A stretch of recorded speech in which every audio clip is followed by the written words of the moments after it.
اس لیے حدیث میں ارشاد فرمایا کہ تم اپنے گھر میں رہتے ہوئے گھر کے آداب کا خیال کرو.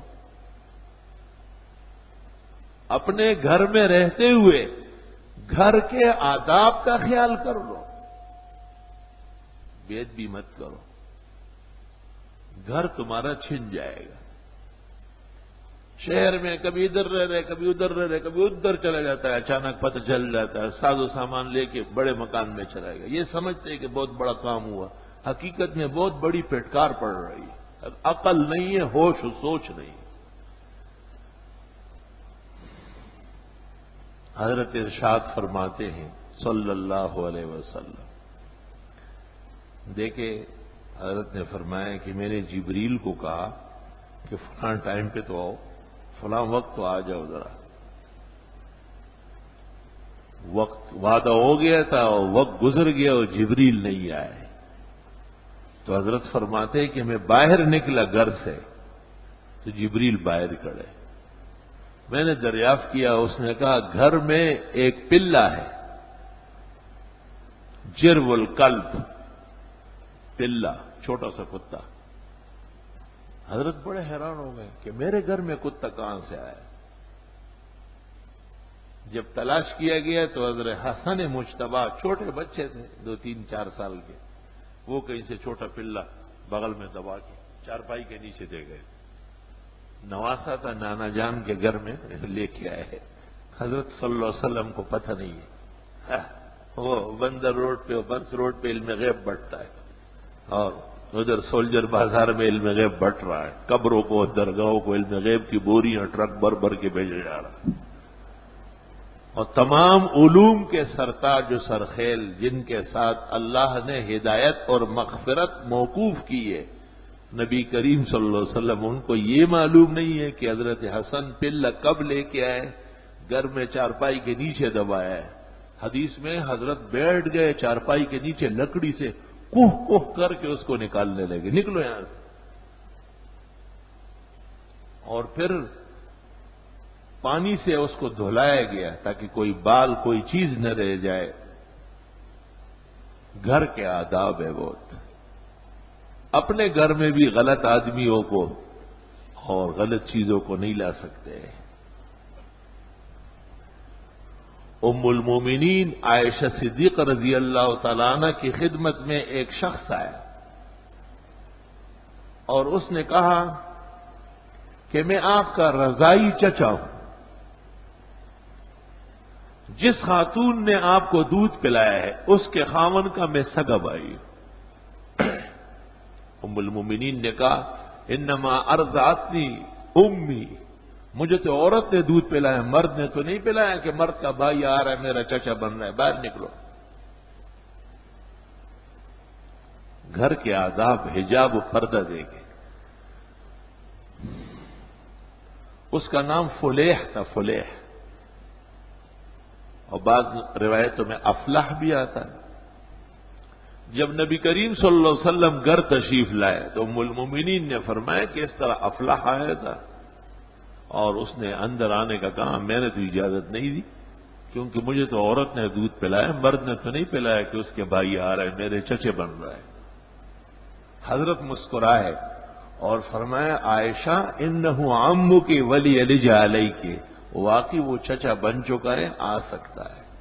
کیونکہ قاعدہ رضاعت کا یہ ہے کہ جس خاتون کا دودھ پیا جائے اس کو کہتے ہیں دودھ پلانے والی، یعنی شیر دہ. از جانب شیر دہ ہم خویش شون، اس کے سب اپنے ہو گئے. جیسے اس کا خاوند باپ ہو گیا تو اس کا بھائی چچا ہوتا ہے، ہو گیا. مطلب یہ کہ گھروں کا احترام دے کے، آداب دے کے، کہ ام المومنین نے ایک شخص کو گھر نہیں آنے دیا. آج پتہ نہ خاوند کو ہوتے ہیں نہ بیوی کو گھر میں، جب چاہو جب تک چاہو رہو. اس لیے کہ لوگوں نے گھر میں اور حجرے میں فرق ختم کر دیا ہے. حجرے میں آدمی آ جا سکتا ہے بیٹھک میں، گھر میں تو محارم آئیں گے جن کو شریعت اجازت دے دے اور جن کو اہل خانہ اجازت دے دے، ورنہ کوئی آ نہیں سکتا ہے. اس لیے جناب نبی کریم صلی اللہ علیہ وسلم نے ارشاد فرمایا کہ جس گھر میں 3 چیزیں ہوں ان میں رحمتوں کے فرشتے نہیں آئیں گے۔ جنوبی آدمی جس کو جنابت فرض ہو چکی ہے یا حائضہ کا حیض ختم ہو چکا ہے یا جس عورت کا بچہ ہوا ہے نفسا، اس کی مدت نفاس پوری ہو چکی ہے، غسل فرض ہے اور ابھی تک نہیں کیا ہے، اس گھر میں بھی فرشتے رحمتوں کے نہیں آئیں گے۔ اللہ اکبر۔ علماء دین کا اس پر اتفاق ہے کہ ناپاکی کے فوراً بعد جتنا جلد ہو سکے غسل کرنا سنت اور غسل حتمی کرنا ضرور کرنا یہ فرض۔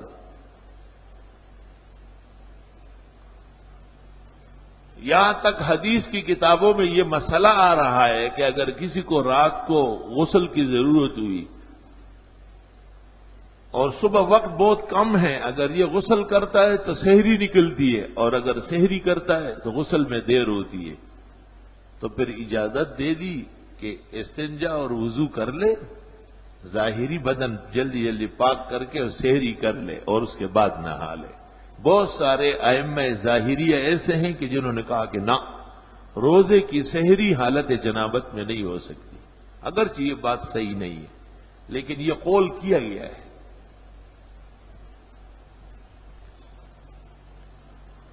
اور بعض روایات میں ہے کہ ناپاک شخص سے ہر مخلوق زمین کا ایک ایک حصہ وہ پناہ مانگتا ہے، جیسے سینک اور زہر سے جاننے والے بچتے ہیں، اس سے بھی لوگ بچتے ہیں۔ اس لیے بعض لوگ ایسے چادر بچھا بچھا کے چلتے ہیں، لیکن بخاری نے اس کے خلاف باب قائم کیا کہ اس کی ضرورت نہیں، بس غسل ضروری ہو تو ایسے ہی چل سکتا ہے، کپڑے وپڑے ڈالنے کی ضرورت نہیں۔ گھر کا احترام و ادب، اور دوسرا جس گھر میں کتا موجود ہو اس گھر میں بھی رحمتوں کے فرشتے نہیں آئیں گے، اس کے بال تک پڑے ہوئے ہوں تو فرشتے نہیں آتے۔ اور آج دیکھو، میں نے بعض بڑی گاڑیوں میں دیکھا، معتبرین کی گاڑیوں میں، کہ اگر کتا نہیں مل رہا ہے تو کتے کی طرح ایک مورتی بنائی ہے اور اس کو اگلی سیٹ کے سامنے لٹکائی ہے۔ میں نے اپنے ساتھی سے پوچھا کہ یہ کیا ہے؟ کہا یہ سجاوٹ ہے، ان کے خیال میں یہ سجاوٹ ہے۔ دل کے پپولے جل اٹھے سینے کے داغ سے، اس گھر کو آگ لگ گئی گھر کے چراغ سے۔ شریعت کہتی ہے کہ اس سے تباہی آتی ہے، رحمت کے فرشتے نہیں آئیں گے۔ جب رحمت کے فرشتے نہیں آئیں گے تو عذاب والے فرشتے ضرور آئیں گے، جہنم لے جانے والے فرشتے۔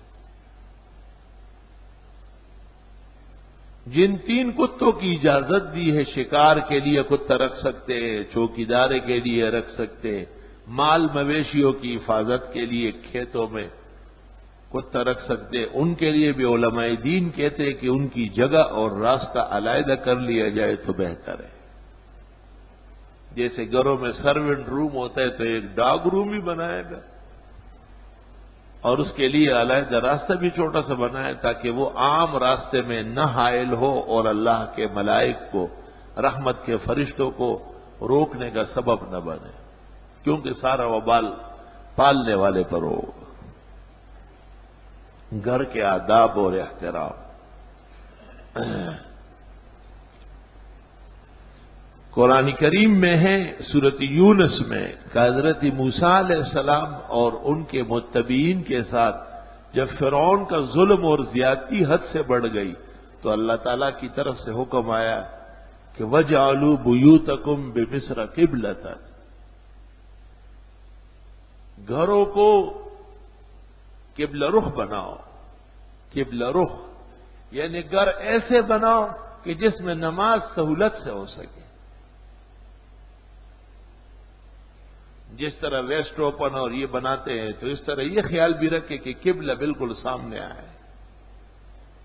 جیسے علماء کہتے ہیں کہ گھر میں کھانے پکانے کا نظام دائیں طرف ہو اور باورچی خانہ جیسے کہتے ہیں، اور دیگر ضروریات کا نظام الٹی طرف ہو.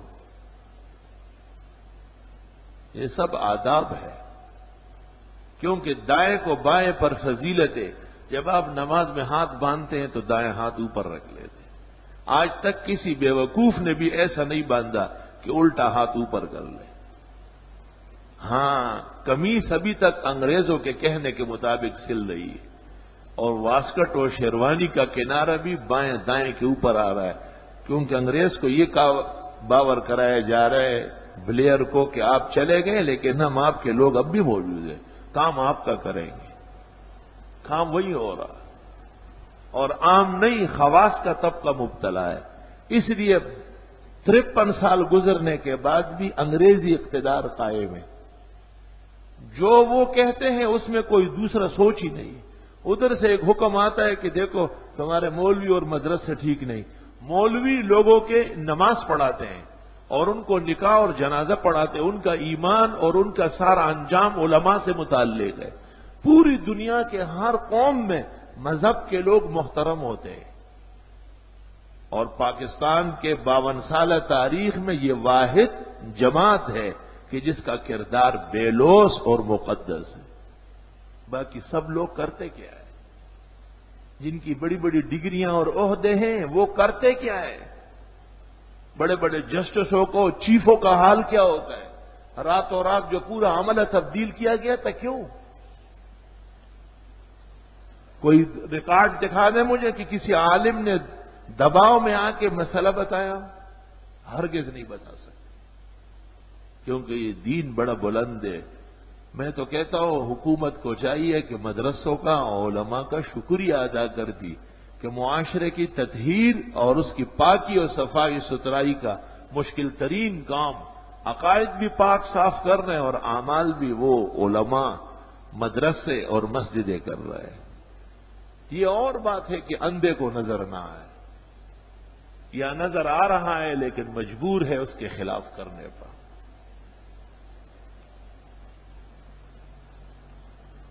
ابھی تک کمی سے سل رہی ہے تو بایاں دایاں پر آتا ہے. اس طرح بھئی واسکٹ بھی مسلمان کر دو، شیروانی کو بھی اسلامی بناؤ، اور درزی کو پیسے دے دو کہ یہ قمیص ٹھیک کر دو، یہ غلط سلی ہے. میں کہتا ہوں 1400 سالہ تاریخ میں اس کا ایک ثبوت بھی نہیں ہے کہ دایاں بائیں کے اوپر نہ ہو بلکہ بائیں دائیں پر ہو. ایک جگہ بھی نہیں. کفن میں بھی جب لپیٹتے تو فقہا کہتے پہلے بائیں کپڑا ڈالے. کیوں؟ تاکہ دائیں اس پر آ جائے. وہاں تک قبر تک اس کا لحاظ ہوا ہے. بعض چیزیں چھوٹی چھوٹی ہیں لیکن وہ اثر انداز ہے. قرآن کریم نے ایک موقع پہ کہا اتحسبونہ ہینا، تم اس کو چھوٹا سمجھتے ہو، وہو عند اللہ عظیم، اللہ کے ہاں بہت بڑی بات. اب مثال سن لو تاکہ آنکھیں کھل جائے. جناب نبی کریم صلی اللہ علیہ وسلم نے پانی پیا اور جب پانی بچ گیا تو اتفاق سے دائیں طرف ایک اعرابی بیٹھا ہوا تھا جنگل سے آ کے، اور بائیں طرف ابو بکر صدیق بیٹھے تھے اور بڑے بڑے لوگ. اتفاق بائیں طرف. ادب یہ ہے، نبی آداب کے بڑے پابند ہوتے ہیں کہ جب چیز بچ جائے تو جو دائیں طرف ہے ان کا حق پہلے. تو آپ نے اس اعرابی سے کہا کہ آپ کی اجازت ہے میں ابو بکر صدیق کو دیتا ہوں. اس نے کہا اللہ.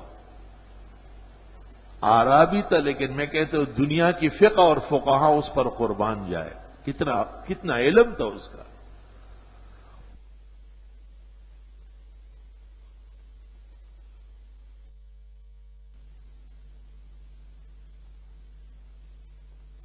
قتل فی بخاری میں غصہ بھی آپ کو آیا لیکن آداب کے خلاف پھر بھی نہیں کیا. خاندان کے آپ صاحب الشرع ہیں، شارع علیہ السلام ہیں آپ. اگر آپ اس کو بدل دیتے اور اس طرف دے دیتے تو قاعدہ دوسرا بن جاتا کہ حق دائیں طرف کا ہے، لیکن اگر بزرگ لوگ بائیں طرف ہو تو ان کو دے دیا جائے۔ اب قانون یہ بنا کہ نہیں، قواعد اور اصول کا احترام کرنا پڑے گا، اور سارا اسلام اس پر موقوف ہے۔ جس چیز سے آپ کی نماز فاسد ہوتی ہے میری بھی ہوتی ہے، اور وہی چیز اگر امام ابو حنیفہ کی نماز میں آ جاتی تو ان کی بھی نماز خراب ہو جاتی۔ اصول سب کے لیے ایک وضع ہوئے ہے۔